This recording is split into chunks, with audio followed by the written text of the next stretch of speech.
오늘은 위로 아래로라는 제목으로 말씀 나누겠습니다. 마지막 수요필 워십이죠. 사실상 송구영신 필워십인 셈입니다.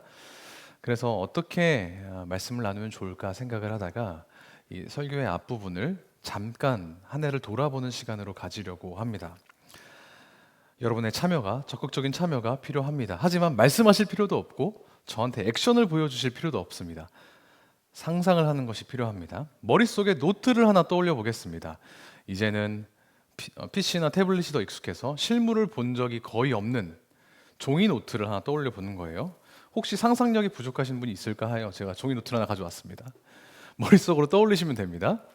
그리고 펴주세요. 양쪽이 다 보이게요. 다 펴주시는 겁니다. 그리고 연필을 하나 꺼내서 적을 겁니다. 머릿속으로 적는 거예요. 실제로 펜 꺼내실 필요가 없습니다. 자, 펼친 노트 왼쪽에 한 해를 돌아보면서 감사했던 일들을 적어 보겠습니다. 너무 많이는 필요 없고 한 3가지 정도 적어 보겠습니다. 진학을 하신 분도 있으실 것이고, 지금 적으시면 돼요. 머릿속으로. 진학을 하신 분도 있을 것이고, 취직하거나 이직하신 분들도 있을 것이고, 결혼, 아이를 낳아서 잘 키우고 계신 분도 있을 것입니다. 연봉 협상에 성공하셨던 분도 있을 것이고, 스파이더맨이 개봉하는 당일날 용암에게 가서 관람하셨던 분도 있을 겁니다. 그런 감사한 일들을 적어보는 거예요.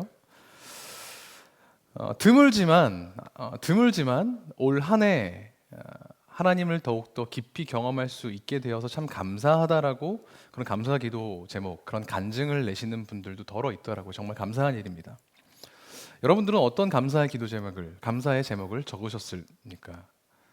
지금 다 생각이 안 난다고 하더라도 에이 별로 없었나 보다 생각하지 마시고, 집에 그 노트를 가서서 펴신 다음에 그 왼쪽에 감사 기도 제목을 적어보시고 실제로 하나님께 감사의 기도를 올려드리실 수 있게 되길 바랍니다. 이제는 반대편 페이지를 보겠습니다. 오른쪽에는 한 해 동안 겪었던 일들 중에 아쉬웠던 걸 적어보겠습니다. 혹은 너무 큰 상처가 있어서 위로가 필요한 일들을 한번 적어보겠습니다. 지금 하고 계신 거죠? 저만 지금 약간 외롭다고 느껴지는 거 아니죠? 하고 계시죠? 올해가 올해면 끝날 줄 알았는데 아니었죠. 팬데믹이 여전히 기승을 부리고 있습니다. 코로나19가요.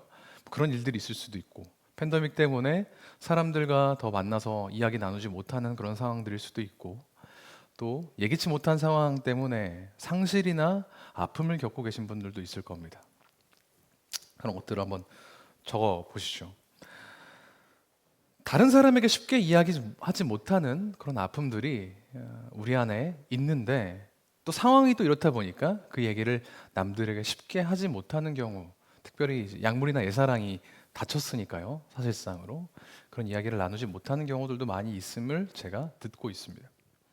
이제 노트를 잠깐 덮으셔도 좋습니다. 오늘 나눌 말씀은 여러분께서 적으셨던 노트 중에 오른쪽에 있는 그 안타까운 사실들에 대한 이야기입니다. 보통 예수 믿으면 만사형통해지고 못했던 일들을 할 수 있게 된다는 이야기들을 우리가 많이 듣죠. 이 세상에서의 여러 가지 어려움들이 풀릴 것이다, 그런 간증들을 많이 듣습니다만, 실제로 그렇습니까? 예수 믿으면 모든 일들이 다 성경 말씀처럼 합력하여 선을 이루듯이 다 술술술 잘 풀립니까? 그렇지 않죠. 그럴 수도 있고 아닐 수도 있습니다. 원래 믿음이란 것이 이 세상의 만사형통의 기준을 두고 갖는 것이 아니기 때문에 어쩌면 당연한 것입니다. 보편 은총, 일반 은총이라고 하는 말 들어보셨습니까? 하나님께서 이 땅에 있는 모든 사람에게 차별을 두지 않고 공통적으로 내려주시는 은총을 이야기합니다. 이를테면 태양, 물, 바람, 기후, 날씨 이런 것들이요. 그런 것들이 믿는 사람에게는 막 계속 맑은 날만 있고, 믿지 않는 사람에게는 계속 우박이 떨어지고 그런 것만 있겠습니까? 아니죠. 믿든 믿지 않든 차별 없이 내려지는 것, 그걸 우리가 보편 은총이라고 이야기하는데, 이 보편 은총처럼 우리가 인생을 살면서 겪게 되는 어려움 또한 믿는 사람이나 믿지 않는 사람이나 고루 경험하게 되는 것, 사실입니다. 근데 이런 일들을 겪게 되면 크리스천들은 한 가지 난점에, 맹점에 부딪히게 됩니다. 그건 바로 이 질문입니다. 하나님은 대체 왜 나에게 이런 일을 허락하시는가 하는 질문이요. 우리가 여러 상실이나 아픔이나 슬픔들을 겪으면 응당 그렇게 질문하게 되죠. 원망합니다. 어쩌면 원망에서 그치면 다행인지도 모르겠어요. 그런데 내가 이런 일들을 당하게 만든 신은 필요가 없고 그런 신은 이제 안 믿겠어 하면서 하나님을 등지고 교회를 떠나버리는 일들도 없지는 않습니다. 안타까운 일이에요. 오늘 본문을 기록한 사도 바울도 그런 하나님이 왜 나에게 이런 일을 허락하시는가 라는 고민과 어려움을 겪었던 사람입니다. 오늘 본문은 7절까지인데요. 7절 바로 뒤에 있는 8절을 보면 사도 바울은 자기가 겪었던 환난이 얼마나 큰 것이었는지를 설명하고 있습니다. 제가 한번 읽어볼게요. 띄워주십시오. 형제자매 여러분, 우리가 아시아에서 당한 환난을 여러분이 알기를 바랍니다. 뭔진 모르겠는데 아시아에서 환난을 당했어요. 우리는 힘에 겹게 너무 짓눌려서 마침내 살 희망마저 잃을 지경에 이르렀습니다. 어느 정도였냐면 우리는 이미 죽음을 선고받은 몸이라고 느꼈습니다. 바울이 말하는 여기서 말하는 환란이 정확히 어떤 것인지는 알지 못합니다. 그래서 신학자들이 막 고민을 해요.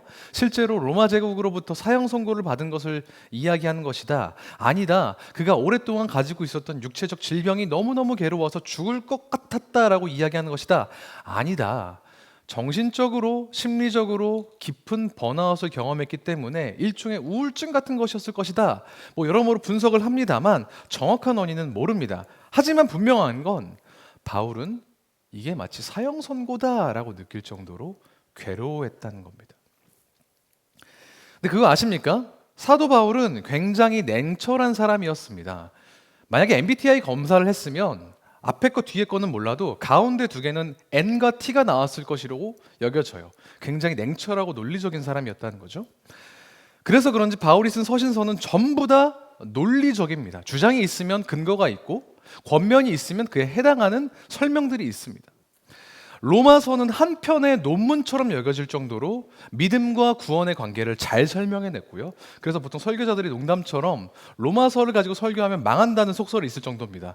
그것 자체가 워낙 기승전결이 뚜렷하니까요. 갈라디아서 같은 경우에는 글로만 썼을 뿐인데 당시 갈라디아에 있는 여러 교회들이 아무 말도 못할 정도로 엄청나게 냉철했던 사람이었습니다. 바나바 아시죠? 바나바? 어떤 사람이죠? 사도 바울과 함께 1차 전도 여행으로 구브로, 지금의 키프로스 섬을 전도 여행을 다녔던 사람입니다. 근데 이 사람의 본명이 원래 요셉이에요. 그런데 바나바는 별명입니다. 위로의 아들이라는 뜻이에요. 그런데 초대교회 사람들은 이 요셉을 바나바라고 부르는 것을 더 좋아했대요. 아마도 추측컨대 사도 바울과 다니면서 사도 바울이 팩폭으로 여러 사람들을 때리고 다니니까 옆에 있던 바나바가 아이고 고생 많았어요. 바울이 다 나쁜 뜻이 있어서 그런 거 아니야 라고 토닥토닥 해줬기 때문에 그런 별명을 가졌을 것이라는 우스개가 있을 정도로 사도 바울은 굉장히 냉철한 사람이었습니다. 사람보다는 일중심, 복음을 전하는 것 그 자체에 포커스를 맞췄던 사람이었습니다. 그런데 그런 바울이 오늘 본문 고린도후서 앞부분에서는 유독 위로라는 말을 많이 사용합니다. 다른 편지에서는 거의 쓰지 않았어요. 이 단어, 위로라는 단어는 바울의 편지 중에서 압도적으로 고린도후서 그리고 오늘 본문에서 많이 쓰였습니다. 안 어울리게. 왜 그랬을까 생각해 보면 아까 이야기했던 사형 선고를 받은 것처럼 괴로웠던 그 아픔, 그 상황 가운데에서 받았던 위로 때문이었을 거라고 생각할 수가 있습니다. 죽음의 문턱에서 경험하게 된 위로 말이죠. 그 냉철하던 논리적이던 바울, 그 바울이 5절에서 9번에 걸쳐서 이야기했던 그 위로, 바울이 말하는 그 위로는 어떤 것인지, 바울을 통해서 하나님이 우리에게 2021년 한 해를 돌아보는 위로가 필요한 우리에게 하나님이 말씀하시는 위로는 어떤 것인지를 살펴보려고 해요. 성경적인 위로, 진정한 위로 말입니다. 두 가지로 살펴볼 텐데요. 첫 번째, 진정한 위로는 위로부터 옵니다. 죽을 것 같은 상황에서 바울을 건지신 것은 하나님이셨습니다. 바울은 10절에서 이렇게 이야기합니다. 10절입니다. 하나님께서는 이렇게 위험한 죽음의 고비에서 우리를 건져주셨고 지금도 건져주십니다. 또 앞으로도 건져주시리라는 희망을 우리는 하나님께 두었습니다. 여기서 제일 중요한 표현은 바로 희망이라는 표현입니다. 성경적인 위로는 이 희망을 반드시 포함하고 있는 개념이에요. 헬라어로 말하면 파라클레시스라고 하는데요. 보혜사, 파라클레토스라는 말과 같은 어원에서 온 단어입니다. 그러니까 성령님의 역할과 비슷한 무언가라는 거예요. 성경에서 말하는 위로, 그러니까 파라클레시스는 단순히 어려움을 겪고 있는 사람에게 아이고 잘 될 거야 측은한 마음을 가지고 가서 엉덩이 토닥토닥 해주는 정도에서 그치는 것이 아닙니다. 그의 기분과 상황을 조금 낮게 해주는 것을 넘어서 거기에서 그치지 않고 희망이라는 것을 갖게 하는 것. 여기서 말하는 희망은 막연히 잘 될 거라는 정신승리가 아니라 그 어려움을 딛고 일어나서 앞으로의 삶을 대하는 태도를 바꾸는 용기, 새로운 방향성, 새로운 관점을 갖도록 돕는 일체의 행위를 위로라고 하는 겁니다. 그게 성경적인 위로예요. 파라클레시스. 감정을 달래는 데서 그치지 않고 그의 삶을 바꾸는 것. 그것이 위로입니다. 이 위로는 두말할 것 없이 하나님으로부터 오는 것이라고 바울은 이야기했습니다. 바울의 상황은 절망적이었어요. 당장 내일 잡혀 죽여도 이상할 것이 아니었습니다. 당장 목숨을 내어놓고 길 가는 도중에 살해당해도 이상하지 않을 상황이었습니다. 그런 상황에 매몰되면 우울해지고 괴로워지지만 그 바울을 누가 위로했다고요? 하나님이 위로하셨다고요. 그래서 바울은 하나님을 일컬어서 모든 위로의 하나님, 모든 환난 중에서 우리를 위로하시는 하나님이라고 찬양하고 고백합니다. 여러분은 위로를 좀 받고 사시는 편이십니까? 하나님에게든 사람에게든. 부럽지만 저는 잘 그러지 못합니다. 위로를 받으려면 아픔과 어려움을 꺼내놓고 내가 뭐 때문에 괴로워하는지를 좀 이렇게 풀어내야 하는데 그게 조금 머쓱할 때가 있고 좀 이렇게 민망할 때가 있어요. 겸연쩍고요. 우는 소리 하는 것도 조금 민망하고 성정상 맞지 않고. 근데 그렇게 위로를 구하지 못하는 결정적인 이유는 내가 가지고 있는 아픔과 그런 어려움들을 상대방이 오롯이 이해해주지 못할 것이라는 그런 생각이 있기 때문입니다. 열심히 설명하고 나 이것 때문에 힘들어, 너무 가슴이 아파라고 얘기했을 때 상대방이 다 듣더니 그건 그런데 너도 좀 잘못했는데 라는 이야기를 듣고 싶지 않은 거죠. 그런 염려 우리한테 다 있지 않습니까? 상대방이 온전히 나를 이해해주지 못할 것이라는 그런 우려, 그런 두려움이 있어요. 그런데 하나님은 그런 분이 아니시라고 성경은 이야기하는 것 같습니다. 빌립보서 4장 7절입니다. 사람의 헤아림을 뛰어넘는 하나님의 평화가 우리의 마음과 생각을 지켜줄 것이라고 빌립보서에서 사도 바울은 이야기해요. 이것을 위해서 필요한 우리의 태도는 뭐죠? 바로 앞절에 있습니다. 인용하진 않았지만 우리가 구할 것을 감사함으로 하나님께 아뢰을 때 하나님이 사람의 헤아림을 뛰어넘는 평강으로 우리를 덮어주신다고 이야기합니다. 내 의도와 생각이, 내 상황이 잘 전달되지 않으면 어떡하나, 이런 우려, 하나님 앞에선 의미가 없습니다. 단순히 토닥토닥 위안만 받고 끝나면 어떡하나 하는 걱정, 하나님 앞에선 필요가 없는 것입니다. 우리를 위안시켜 주시고 새로운 삶으로 나아갈 수 있는 힘을 주시는 하나님, 그 하나님의 위로를 구하는, 위로부터의 위로를 구하는 저와 여러분이 되기를 주님의 이름으로 축복합니다. 두 번째로, 진정한 위로는 첫 번째는 위로부터 내려오는 것이라고 했죠. 두 번째는 아래로 흐르는 것입니다. 바울은 자기에게 주어진 하나님의 위로가 자기만을 위한 것이라고 생각하지 않았습니다. 죽고 싶은 순간, 죽을 것 같은 순간에서 주어진 하나님의 그 위로가 어느 방향으로 계속해서 이어져야 하는지를 명확하게 알았습니다. 본문 6절을 한번 보겠습니다. 한번 같이 읽어볼까요? 시작. 환난 당하는 것도 너희가 위로와 구원을 받게 하려는 것이요.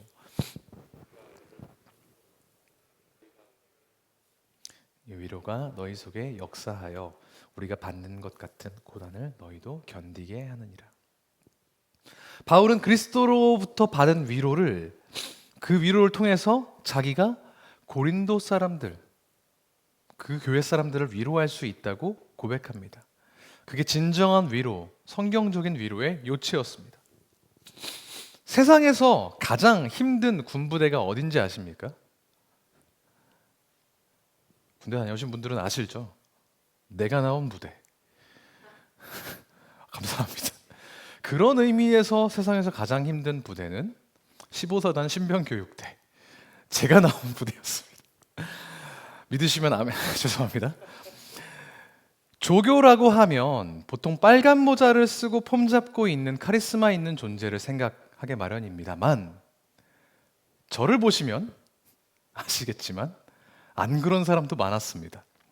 사실 조교는 선생님에 더 가깝습니다. 군대에 대해서 전혀 모르는 사람들을 앉혀놓고 A부터 Z까지 다 알려줘야 되는 사람이기 때문이죠. 그래서 그러려면 당연히 공부를 해야 됩니다. 처음에 자대 배치받고 나서 한 달여간 군대에 필요한 모든 것들을 그 방에 앉아서 이만한 두께의 책 6권을 가지고 공부해야만 했습니다. 그쯤 되다 보니까 뭔가 폼 잡고 싶어서 조교를 지원했던 사람들은 이때쯤 현타가 옵니다. 아니, 자기는 뭔가 통솔하고 멋있게 막 호령하면서 그런 리더십을 발휘하고 싶어서 온 건데 공부만 하니까요. 이를테면 이런 겁니다. 바른 걸음을 걸으려면 1분에 120보의 보조를 맞춰서 걸어야 되고, 양팔은 펴야 되고, 앞으로는 45도, 각도까지 정해져 있어요. 45도, 뒤로는 15도 흔들어줘야 되고, K2 소총은 3.26kg인데 쫙 펴면 97cm에 개머리판 접으면 73cm. 굉장히 별로죠? 지금 설명하고 있는 저도 별로입니다만, 수류탄 같은 경우에는 K413인데 던진 후에 4초에서 5초 정도 뒤에 폭발하고 살상 반경은 10에서 15m. 이런 것들을 계속해서 공부해야 됩니다. 그 전에는 한 번도 보지 않았던 것들에 대해서요. 그래서 어떤 사람들은 막 지겨워했다고 했죠. 저는 어땠을까요? 아시는 분은 아시겠지만 제가 약간 덕력이 제법 있지 않습니까? 그러니까 그 두꺼운 책을 보면서 재밌어 한 겁니다. 조교 시험에는 나오지도 않을 것을 막 정리해 놓고 막 그림까지 그려가면서 막 덕질을 했어요. 세상에. 군대 교범 덕질이라니. 선임들도 지금 여러분이 저를 보시는 것처럼 뭐야 쟤, 이런 눈으로 쳐다봤습니다. 그랬는데 그 중에 한 명이 저에게 찾아오더니 이렇게 한마디를 하는 거예요. 준영아, 그거 너 좋으라고 하는 거 아니야. 한마디를 했습니다. 그거 너 좋으라고 하는 거 아니야. 오늘 바울이 이해한 위로 역시 그랬습니다. 바울은 오늘 본문에서 방금 살펴본 그 6절을 통해서 하나님은 나를 위로하셨어. 이것은 너희를 위로하게 하려고 하신 거야 라고 이야기합니다.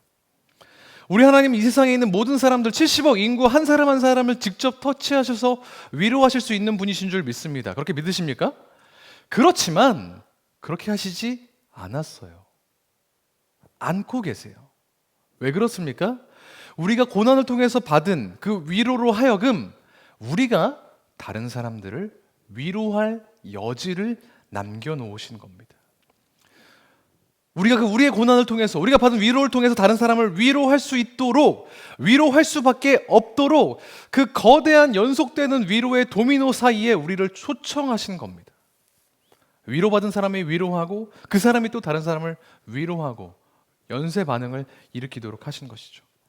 때로는 하나님께 위로를 받으면 예배 때나 말씀 때나 찬양하면서 막 눈물을 철철 흘리고 하나님이 나를 안아주시는 것 같은 깊은 감동을 느끼면 그 위로를 그냥 내 안에 차곡차곡 쌓아두고 힘들 때마다 꺼내보는 그런 위로벨 이런 것처럼 만들고 싶은 욕망에 사로잡힐 때도 있습니다만, 물론 그래서 하나님으로부터 위로를 받는 경험을 누적하는 것도 중요합니다만 그게 전부여서는 안 된다는 겁니다. 그거 우리만 좋으라고 주신 게 아니기 때문이죠. 우리가 겪은 아픔들, 그 아픔 속에서 경험하게 되는 위로는 우리와 똑같은 아픔을 겪고 있는 누군가에게 그 자체만으로 위로가 됩니다. 그래서 바울은 자기가 받은 고난들을 감내했던 거죠. 진정한 위로로 가는 중간 단계로 여겼기 때문입니다. 고린도서 1장 6절 다시 한번 세 번역으로 조금 편하게 보도록 하죠. 우리가 환난을 당하는 것도 여러분이 위로와 구원을 받게 하려는 것이며, 우리가 위로를 받는 것도 여러분이 위로를 받게 하려는 것입니다. 여러분은 이 위로로 우리가 당하는 것과 똑같은 고난을 견디어 냅니다. 아멘. 바울은 위로를 아래로 흘려보낼 준비가 되어 있었던 겁니다. 물론 바울이 그랬던 것처럼 우리도 똑같이 우리가 가지고 있는 고난들을 너무 거기에 깊이 매몰되어 있지 말고 빨리 위로로 흘려보내야 됩니다 라고 다른 사람이 이야기하는 것은 다소 폭력적으로 느껴질 수가 있습니다. 모든 상실과 아픔은 충분한 시간과 충분한 정성을 다해서 다뤄져야 하고, 눈물 흘릴 만큼 흘려야 하고, 슬퍼할 만큼 슬퍼해야 합니다. 그리고 그 상실과 아픔 이제 내려놓고 앞으로의 삶으로 향해 걸어가 라고 이야기하는 다른 사람들의 말은 최대한 유보될 필요가 있어요. 맞습니다. 이제 그만 슬퍼해 라고 이야기할 수 있는 사람은 당사자밖에 없습니다. 다른 사람이 이야기하는 건 너무 가혹하죠. 저도 그렇게 얘기하고 싶지 않습니다. 다만 우리가 이 슬픔을 대할 때 그리스도를 따르는 그리스도인으로서 우리가 겪고 있는 아픔들과 괴로움들을 대할 때 우리가 가져야 되는 태도는, 질문은 하나님이 왜 나에게 이런 일들을 허락하셨을까가 아니라 이 일을 겪고 있는 나를 통해서 하나님이 내게 뭘 하기 원하시는가 여야 한다는 겁니다. 원인을 가지고 따지는 것 필요할 수 있습니다. 그러고 싶을 때가 있습니다. 하지만 거기서 그치면 안 되고 이제 그 아픔을 갖고 있는, 그 아픔을 치유받은 내가 해야 하는 건 무엇인가? 그것이 우리의 질문이 되어야 된다는 겁니다. 사랑하는 필요심 예배자 여러분, 여러분은 아까 서두에 제가 말씀드렸던 그 노트 오른쪽에 어떤 일들을 적으셨습니까? 어떤 이슈, 어떤 이벤트들을 적으셨습니까? 그 일이 언제 어떤 모양으로 나타났는지, 또 얼마나 강력하게 내 삶을 뒤흔들고 나를 아프게 했는지 저는 알지 못합니다. 하지만 사람의 헤아림을 뛰어넘는 하나님께서 그 모든 아픔 위에 위로를 허락하시고, 그 위로를 통해서 우리가 다른 사람들, 똑같은 아픔을 겪고 있는 이들에게 아래로 흘려보내는 역사가 우리 삶 가운데 2022년을 맞이하는 우리 가운데 반드시 일어나기를 주님의 이름으로 축복합니다. 찬양하기에 앞서서 짧게 기도했으면 좋겠습니다. 묵상에 가까울 텐데요. 아까 덮어뒀던 노트의 오른쪽 페이지, 우리가 겪은 아픔과 상실, 그것들을 하나님께 보여드리겠습니다. 하나님이 몰라서 보여드리는 것 아닙니다. 알려드리는 게 아니에요. 하나님은 이미 다 우리의 아픔과 괴로움들을 아십니다. 하지만 그럼에도 불구하고 기도하는 것은 그 문제의 해결, 그 아픔의 치유, 위로와 회복이 하나님께 있음을 인정하는 믿음의 고백으로 우리가 기도하는 겁니다. 우리의 문제, 아픔, 연약함, 하나님 붙들어 주세요. 아시죠? 위로해 주세요. 회복시켜 주세요. 그렇게 주님 앞에 큰 목소리 내지 않아도 좋습니다. 그렇게 우리의 삶을, 우리의 여러 가지 아픔들을 주님 앞에 내어놓고 호해달라고 기도하며 주님 앞으로 나아가시겠습니다.